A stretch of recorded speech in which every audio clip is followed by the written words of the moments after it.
दोस्तों, राधे राधे। ममता मिश्रा के YouTube channel पे सबका स्वागत है। आइए एक बहुत अच्छा, बहुत प्यारा से देवी मैया का भजन सुनते हैं। अगर गाना अच्छा लगे तो कमेंट करके जरूर बताना वीडियो कैसा लग रहा है।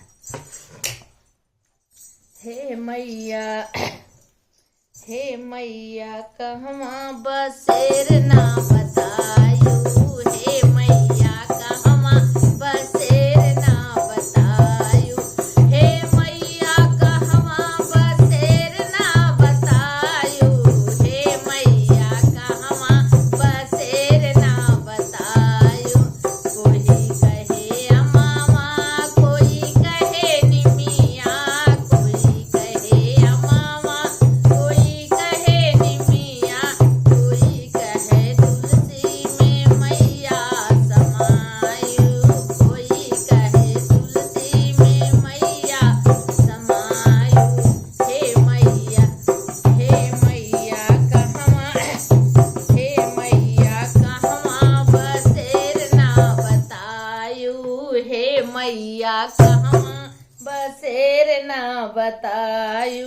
कोई कहे दुबिया, कोई कहे पनामा, कोई कहे दुबिया, कोई कहे पनामा, कोई कहे दुबिया, कोई कहे पनामा, कोई कहे अड़हुल के फुलवा समायू, कोई कहे अड़हुल के फुलवा समायू।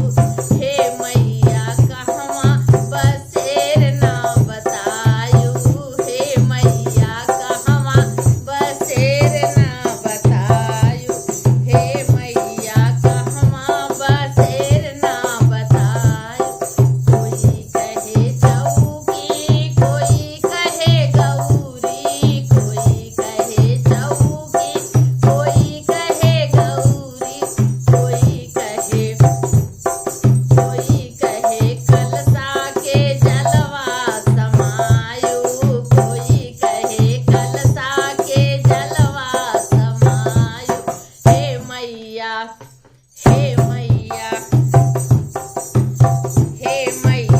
कहवा बसेर ना बतायू, हे मैया कहवा बसेर ना बतायू, हे मैया कहवा बसेर ना बतायू।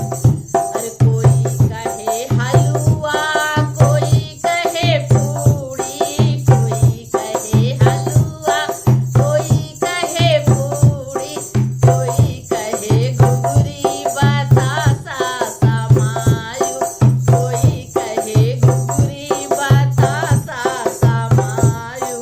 हे मैया कहवा बसेर ना बतायू, हे मैया कहवा बसेर ना बतायू, हे मैया कहवा बसेर ना बतायू, हे मैया कहवा बसेर ना बतायू, हे मैया।